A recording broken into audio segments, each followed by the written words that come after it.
कि हम मुस्लिम हो या हिंदू, हम ये फर्क समझ लें कि धर्म क्या है और धर्म के नाम की राजनीति क्या है। और धर्म के नाम का जो प्रोपेगेंडा है वो लोगों के मन को छू जाता है, उससे भावनाएं भड़कती हैं और उसी प्रकार के मुद्दों को वो लेकर आगे चलना चाहते हैं। इस बात पर मैं आऊँगा, पर उसके पहले थोड़ा सा मैं आपके साथ ये समझना चाहता हूँ कि आखिर में खास तौर से भारत में ऐसी कौन सी चीज़ें हैं जिसका ज़्यादा इस्तेमाल करके मुसलमानों को, इस्लाम को, क्रिश्चियंस को ज़्यादा बदनाम किया गया है। मेरा विश्वास है कि दंगे होते नहीं हैं, दंगे करवाए जाते हैं, नंबर एक। दूसरा मेरा विश्वास है दंगे तब तक नहीं करवाए जा सकते जब तक समाज में नफरत फैलाई न जाए। समाज में नफरत फैलाई जाती है, उसी के कारण दंगे करवाए जा सकते हैं। और ये दंगे इसके पीछे लोग अलग अलग कारण ढूंढ लेते हैं। नफरत कैसे फैलाना, तो नफरत फैलाने के लिए अब आज के तो मामले हैं, जैसे कई मीटिंग्स में मैं जाता हूं तो लोग बड़े तकलीफ से कहते हैं भाई देखो भाई हम तो बेचारे हिंदू, एक ही बीवी, 2 ही बच्चे, मुसलमानों का देखो क्या मजा ही मजा है, 4 बीवियां। मैं तो हाथ जोड़ लेता हूं, कहता हूं 4 बीवियां होना मजा है कि सजा, मुझे नहीं पता। अब ये तो आज की बात हो गई।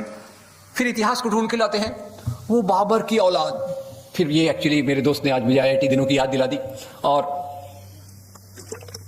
IIT के दिनों में बाबरी मस्जिद का टूटना मेरी जिंदगी में एक बहुत बड़ा वाकया था। मैंने इस मुद्दे के बारे में तभी सोचना चालू किया, IIT कैंपस में थे, ठीक ठाक जिंदगी है। दूसरे दिन से फैकल्टी स्टूडेंट्स बोलने लग गए बाबर की औलाद, इधर जाओ या उधर जाओ। मैं हैरान हो गया, ये अचानक बाबर कहां से आ गया? कल तक तो बाबर दिख नहीं रहा था, ये बाबर को कौन लेके आया कब्र में से उठा के? किसको जरूरत पड़ गई बाबर की? तो पता चला कि वो जो मस्जिद थी वो बाबर के नाम पे थी। थोड़ा इन्वेस्टिगेट किया बाबर। अब देशी विदेशी लोग कहते हैं कौन देशी है कौन विदेशी है, इसके ऊपर भी मेरा बड़ा विवाद है कि कल हमारे मुखर्जी साहब ने लंबा स्पीच दिया, उसमें उन्होंने मुसलमानों को खतरा बोल दिया। इसलिए भी मैं रिसर्च करने वाला हूँ। क्या पहले देश की बाउंड्री थी? क्या पहले देश की बाउंड्री थी? यूनाइटेड नेशंस था, अकबर, बाबर, समुद्रगुप्त, अशोक, उनका क्या रिटन कॉन्स्टिट्यूशन था कि भैया ये गांव तक मेरा है, आगे वाला तुम ले लो। अरे पहले दोस्तों देश की बाउंड्रीज नहीं होती थी। देश की कंसेप्ट, देश की भावना ये आधुनिक भावना है। जब से औद्योगिकीकरण, शैक्षिकीकरण, आधुनिक प्रशासन आया, तब से नेशन स्टेट बनना चालू हुआ।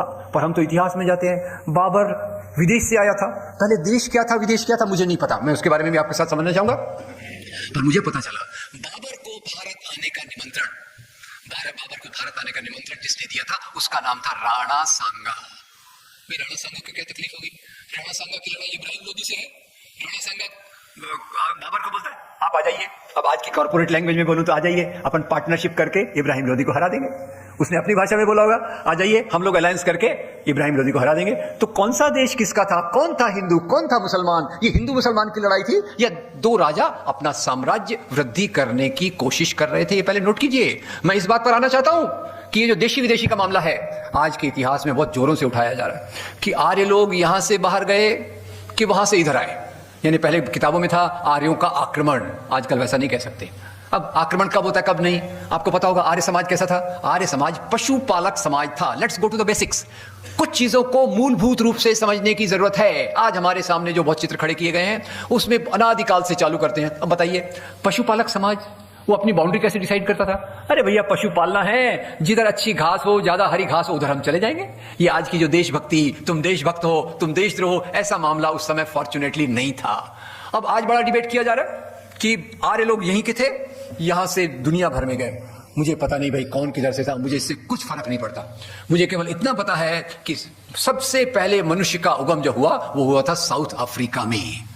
और खैर साउथ अफ्रीका में हुआ हो या नॉर्थ पोल में हुआ हो, आज मुझे क्या फर्क पड़ता है। मुझे तो इतना पता है 15 अगस्त 1947 में भारत का जन्म हुआ और भारतीय नागरिक के रूप में हमारा जन्म 15 अगस्त 1947 में हुआ, फुल स्टॉप। उसके पहले क्या था, तुम्हारा घर कहां था, मेरा घर कहां था, मैं कहां से आया, वो डिबेट खत्म हो जाता है। खैर बाबर आया। अब बाबर के बारे में अब ये जो भ्रांतियां आज डाली गई, बाबर को इतना जो विलन बनाया गया, तो उसके बारे में मैं आपको रिक्वेस्ट करना चाहता हूं कि एक बड़ा अच्छा सोर्स है anatomy of confrontation. Anatomy of confrontation ये किताब एक मशहूर हिस्टोरियन एस गोपाल ने एडिट की हुई है। और मैं पहली बार जब ये बाबरी मस्जिद का मामला आया तो मैं उसको समझने की कोशिश करने लग गया। ये क्या भाई पुरानी, अगर मान लो पहली बात तो मैं मानता हूं कि वहां राम मंदिर था, ठीक है होगा। अब ये बात आज सिद्ध करना कि वहां राम मंदिर था, कई लोग कहते हैं वहां पहले बुद्ध विहार था। अब आप इतिहास को कहां तक ले जाओगे आई डोंट नो, पर इतना मुझे मालूम है कि लोगों के मन में शंका कैसे डाली गई। लोगों के मन में शंका कैसी डाली गई? ये डाली थी शंका ब्रिटिश हिस्टोरियंस ने, और एक ब्रिटिश हिस्टोरियन थी, उनका नाम था Mrs A.F. Beveridge. Mrs A.F. Beveridge Ayodhya का गजट लिख रही है, और गजट लिखने के समय जब बाबरी मस्जिद का वर्णन करना पड़ता है तो वहां एक एस्टेरिक्स लगा देती हैं, स्टार लगा देती हैं, और फुटनोट में लिखते हैं पहले शायद यहां मंदिर था।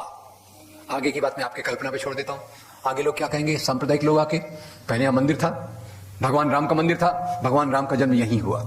अब भगवान राम का जन्म एक अपने आप में बड़ी अच्छी बात है, जहां हुआ वो हुआ मैं नहीं जानता, पर मैं इतना जानता हूं, मेरे दोस्त और एक महान डॉक्यूमेंट्री फिल्म मेकर आनंद पटवर्धन, उनकी फिल्म जरूर देखिएगा, राम के नाम।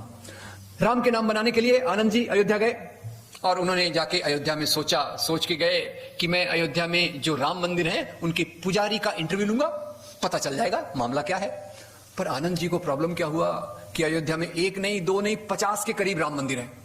No problem, more the merrier, जितने ज्यादा उतने अच्छे। पर प्रॉब्लम कहां आया? आनंद जी हर एक पुजारी के, राम मंदिर के पुजारी के पास गए, उनका इंटरव्यू लिया, और एक सवाल सब में कॉमन था। सवाल ये था, बताइए आपका ये मंदिर किस चीज के लिए मशहूर है? और दोस्तों बड़े हैरानी हुई उनको, सभी पुजारियों का जवाब एक ही था। आप गेस कर सकते हो? भगवान राम का जन्म मेरे ही मंदिर में हुआ था। Thank you very much. अब वो भगवान राम कहां पैदा हुए, मत खुशी की बात है, पर एक बात आपको बहुत प्यारा दोहा में बता देता हूं, मेरी हिंदी को माफ कीजिएगा, और हिंदी में वो दोहा बहुत सूट होता है, वो है गोस्वामी तुलसीदास का। हिंदी के महान साहित्यकारों और संतों में से एक गोस्वामी तुलसीदास अपनी आत्मकथा विनयावली में लिखते हैं, तुलसी सरनाम गुलाम है राम को, जाको रुचे सो कई वो, मांग के खाइबो, मसीत मस्जिद में सोइबो, लेबे को एक न देबे को दो। मेरा नाम तुलसीदास है, मैं भगवान राम का गुलाम हूं, मुझे दुनिया से कोई लेना देना नहीं, मांग के खाता हूं और मस्जिद में सोता हूं। तो एक वो सच्चा राम भक्त है, उसको फर्क नहीं पड़ता कि वो मंदिर में रहता है कि मस्जिद में है, और आज वो एक पूरा राजनीतिक प्रवाह है जो मंदिर मस्जिद के नाम पर जगह जगह पॉलिटिक्स, वायलेंस, हिंसा, पोलराइजेशन, इलेक्टोरल विक्ट्री, ये सब चल रहा है। तो सच्चा राम भक्त कौन है, ये सच्चे कौन है, नकली कौन है, इसका जवाब इसके ऊपर मैं बार बार आते रहूंगा। खैर, तो फिर बड़ी तकलीफ हुई, मंदिर तोड़े गए। मंदिरों के बारे में बहुत कुछ मैंने अपनी वीडियोस में जगह जगह कहा हुआ है। एक सरल सी बात मैं मंदिर के बारे में कई बार सोचता हूं, और मंदिरों के बारे में जो बात सबसे पहले मेरी बात आती है कि मंदिर तोड़े गए, क्या केवल मुसलमान राजाओं ने मंदिर तोड़े? सवाल नंबर 1। नंबर 2, क्या मुसलमान राजाओं ने मस्जिदें कोई तोड़ी? ये भी सवाल आते हैं, क्योंकि मैंने जहां तक अध्ययन किया, हिंदू राजाओं ने भी मंदिर तोड़े, मुसलमान राजाओं ने भी मंदिर तोड़े। मुसलमान राजाओं ने कई मंदिरों को तोड़ा तो कई मस्जिद को भी तोड़ा। चारों प्रकार के उदाहरण मैं आपको बता सकता हूं। केवल सारांश में इतना कहूंगा, 3 हिंदू राजाओं के नाम मैं लूंगा जिन्होंने मंदिरों को तोड़वाया, और वेरी ऑथेंटिक सोर्सेज से पहला सवाल मेरे सामने आता है वो है 11वीं शताब्दी कश्मीर। 11वीं शताब्दी कश्मीर पे में एक महान कवि थे, कवि कल्लण। उनकी एक बहुत महान कृति है राजतरंगिणी, हिंदी साहित्य का एक बड़ा मानदंड उसमें है। राजतरंगिणी में कवि कल्लण लिखते हैं कि 11वीं शताब्दी के राजा हर्षदेव ने, जो कश्मीर में राज्य करते थे, उन्होंने अपने राज्य के दौरान एक नए ओहदे, he created a new post, उस पोस्ट का नाम था देवोत्पतन नायक। मैं थोड़ा हिंदी पढ़ाने नहीं आया, फिर भी कुछ पढ़ाना पड़ेगा। बताइए, देवोत्पतन नायक में 3 शब्द आपको दिख रहे हैं? Yes, no? पहला शब्द कौन सा है? देव। दूसरा शब्द उत्पतन, तीसरा नायक। वो अधिकारी जो देवताओं की मूर्तियों को तुड़वाए। अपॉइंटमेंट कौन कर रहा है? हिंदू राजा के मुसलमान राजा? हिंदू राजा। और आगे कहीं ये भी लिखता है, भैया वही मूर्तियां तोड़ना जो सोने चांदी की बनी हो, वही मूर्तियां तोड़ना जिसमें हीरे जवाहरात जड़े हो, पत्थर की मूर्तियां आम लोगों के लिए छोड़ देना। तो सीक्रेट तो यहां आउट हो गया। फिर भी हम बड़ी तकलीफ में है कि राजाओं ने मंदिर क्यों तोड़े? राजाओं ने मंदिर 2 कारणों से तोड़े। नंबर 1, मंदिरों में संपत्ति के भंडार होते थे। Yes, no? ठीक है, चलिए, मैं कोई चुनावी भाषण तो नहीं दे रहा। मंदिरों में संपत्ति के भंडार है, आपको कहूंगा तो आप मुझे सैकड़ों मंदिरों के नाम बता देंगे जहां करोड़ों करोड़ों की संपत्ति है। तो आपको तो पता है कि चुनाव के समय लोग बड़े बड़े वायदे करते हैं, अरे आप मुझे चुन के दो, खैर मैं नहीं, कोई और बोल रहा है, मुझे चुन के दो, हर एक के अकाउंट में 15-15 लाख आ जाएगा। Very good.